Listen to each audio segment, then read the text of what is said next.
नमस्कार दोस्तों, जय बागेश्वर धाम सरकार। दोस्तों, आप सभी लोग जानते हैं 29 जनवरी 2024 को साल की सबसे बड़ी चतुर्थी है। मतलब कि इस चतुर्थी को हम सकट चतुर्थी चौथ भी कहते हैं, तिलकुटा चौथ भी कहते हैं और गणेश चतुर्थी भी कहते हैं। और दोस्तों, ये वाली जो गणेश चतुर्थी है, यह सकट चौथ या तिलकुटा चौथ है, यह सोमवार के दिन ही पड़ रही है। जिस दिन है तारीख दोस्तों 29 जनवरी 2024 का। इस पूरे साल में भगवान शिव जी की बहुत ही बड़ी कृपा हो रही, ये बात आप सभी लोग जानते हैं होंगे, क्योंकि इस बार की सबसे बड़ी चतुर्थी है सकट चौथ या तिलकुटा चौथ, वो भी सोमवार के दिन भी पड़ रही है। इसका मतलब है इस दिन आप भगवान को प्रसन्न करने के लिए जो भी उपाय करेंगे उसका फल आपको डबल ही मिलेगा, क्योंकि आप दो दो विशेष दिनों पर एक ही दिन जो है उपाय करने वाले हैं। ठीक है, सोमवार का दिन भी रहेगा, तिलकुटा चौथ का भी दिन रहेगा। अब दोस्तों, इस दिन किए जाने वाले कुछ ऐसे विशेष उपाय हैं जो कि आप लोग शायद भूल गए होंगे, जो उपाय हम आपको इस वीडियो में बताएंगे। तो दोस्तों, स्वागत है आपका हमारे चैनल पर। आगे बढ़ने से पहले वीडियो को लाइक और चैनल को सब्सक्राइब जरूर कर दे, जिससे बागेश्वर बालाजी की कृपा आप पर सदैव बनी रहे। चलिए वीडियो में आगे बढ़ते हैं। दोस्तों, ये उपाय उन माताओं बहनों के लिए है, बहुत ही जरूरी है, जिन लोगों को तिलकुटा चौथ या सकट चौथ के बारे में पता है, या जो लोग इस व्रत को धारण करती हैं। ठीक है, सबसे पहले हम आपको बता दें, इस चतुर्थी को गणेश चतुर्थी के नाम से भी जाना जाता है, तिलकुटा चौथ के नाम से भी जाना जाता है, सकट चौथ के नाम से भी जाना जाता है। और दोस्तों, ये वाला जो दिन होता है, ये विशेष रूप से माताओं बहनों के लिए बहुत ही ज़्यादा जरूरी होता है, बहुत ही ज़्यादा महत्वपूर्ण होता है। क्यों होता है? क्योंकि इस दिन माता बहनें इस दिन का व्रत रखती हैं, सकट चौथ का व्रत करती हैं, व्रत धारण करती हैं। तो ये दिन उनकी संतान के लिए बहुत ही ज़्यादा विशेष हो जाता है। मतलब कि उनकी संतान को आने वाली दुख और परेशानी से दूर कर देता है, साथ में ही उनके परिवार में दुख और समस्या को दूर करता है। उनके कुल में आने वाली दुख और समस्याएं होती हैं, वह दूर हो जाती हैं। साथ में सुख और शांति उनके घर के अंदर प्रवेश करती है। उनके सारे काम धीरे धीरे करके बनने शुरू हो जाते हैं।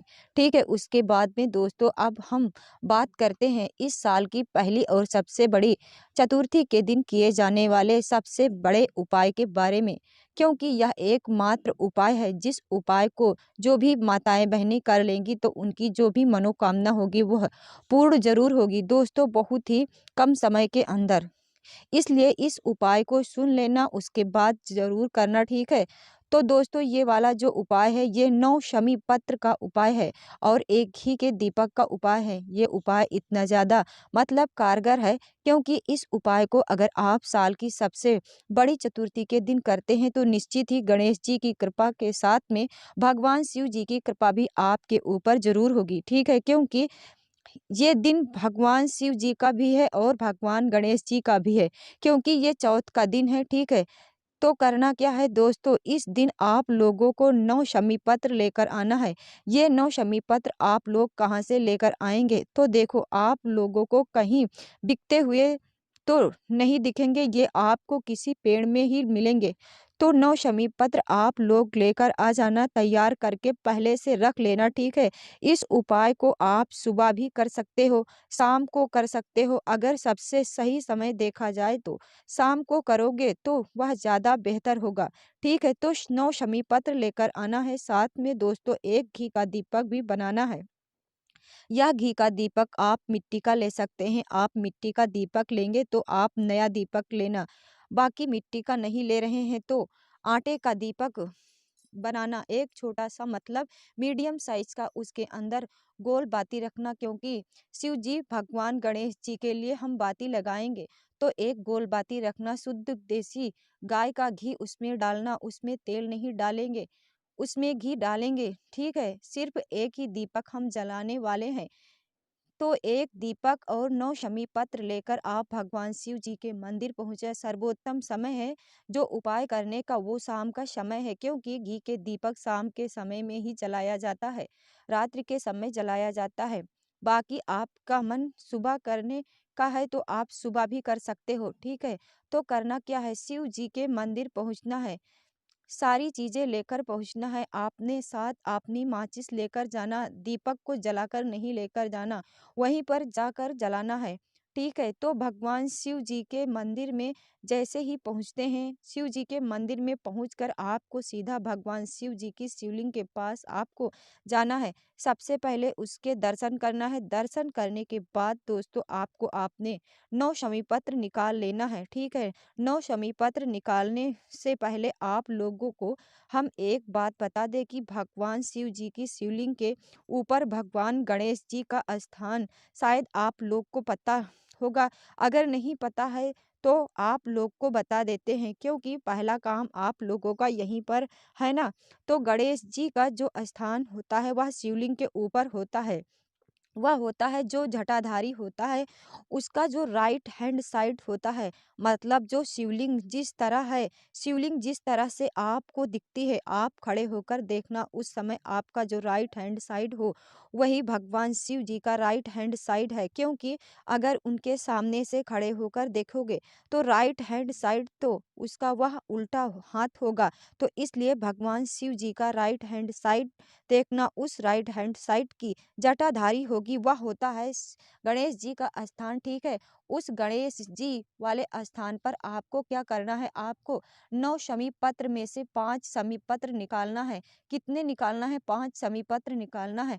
5 शमी पत्र निकाल कर आपको क्या करना है, इस गणेश जी वाले स्थान पर आपको समर्पित कर देना है। गणेश जी वाले स्थान पर समर्पित करने के बाद दोस्तों आपके पास 4 शमी पत्र बचेंगे। 5 समी पत्र गणेश जी वाले स्थान पर समर्पित करना है। खिला हुआ भाग या जो पत्ते वाला भाग है शिवलिंग की तरफ कर देना है। ठीक है, इस बात का ध्यान रखना है। 5 समी पत्र गणेश जी वाले स्थान पर समर्पित करने के बाद 3 समी पत्र आपको और निकालना है। और जो आप समी पत्र निकालेंगे वो आपको भगवान शिव जी की शिवलिंग के ऊपर शिवमी पत्र समर्पित करेंगे, ठीक है। भगवान शिव जी की शिवलिंग के ऊपर 3 समी पत्र समर्पित करने के बाद दोस्तों आप लोगों के पास एक समी पत्र और एक घी का दीपक बचेगा। उस एक शमी पत्र और घी के दीपक को लेकर आपको आना है भगवान शिव जी की चौखट के पास, ठीक है। मतलब आपको मंदिर के बाहर नहीं निकलना है। जो भगवान शिव जी का मंदिर है, जो भगवान शिव जी का प्रांगण है, प्रांगण के अंदर आने की चौखट होगी मंदिर की, तो बस वहीं चौखट पर अंदर ही रहना है, बाहर नहीं जाना है। इस बात का ध्यान रखना है। अंदर ही रहते हुए आप मतलब अंदर खड़े रहना, आप बाहर की तरफ देखना, मतलब प्रांगण के बाहर की तरफ देखना। आप देखना कि आपका उल्टा हाथ कौन सा है, ठीक है।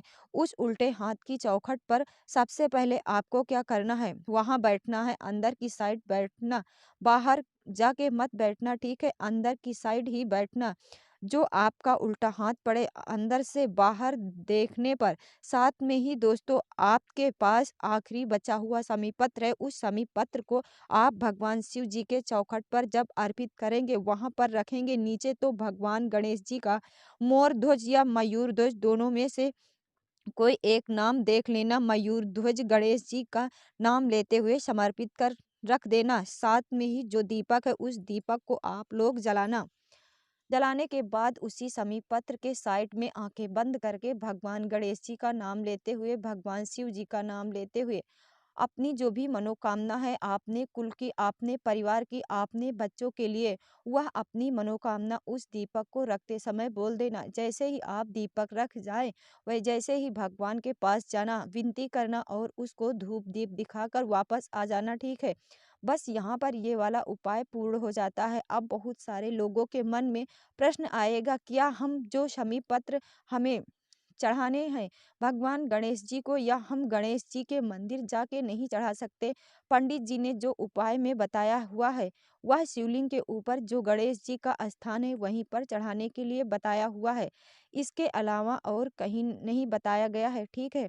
तो इस बात का आप लोग ध्यान रखना। उसके बाद में दोस्तों हम अगला आपको ऐसा उपाय बता रहे हैं, ये उन लोगों के लिए है, उन माताओं बहनों के लिए है जो सकट चौथ या तिल चौथ का व्रत धारण करती हैं, क्योंकि उन्हीं की इस व्रत के परिणाम स्वरूप उन्हें वो फल मिलेगा जिसकी उन्होंने कभी कामना ही नहीं करी होगी। तो साथ में ही आप सभी लोग जानते हैं, तिलकुटा चौथ या सकट चौथ के दिन रात्र में रात्रि के शाम में के समय माताएँ बहनें जो होती हैं पूजन करती हैं, ठीक है? चंद्रमा की पूजन करती हैं, चंद्रदेव की पूजन करती हैं, साथ में ही दोस्तों वह भगवान गणेश जी की भी पूजा करती हैं। आपने घर में और भगवान गणेश जी की जब आप पूजन करना मतलब दोस्तों आप लोग जब पूजन करने शुरू करने के लिए बैठो या पूजन करने के लिए बैठो तो आप घर से कुछ गेहूँ के दाने ले लेना, ठीक है? गेहूँ के दाने लेने के बाद उस पूजन वाले स्थान पर रख देना जहाँ पर आप इस सकट चौथ या तिलकुटा चौथ की पूजा करने वाली हैं।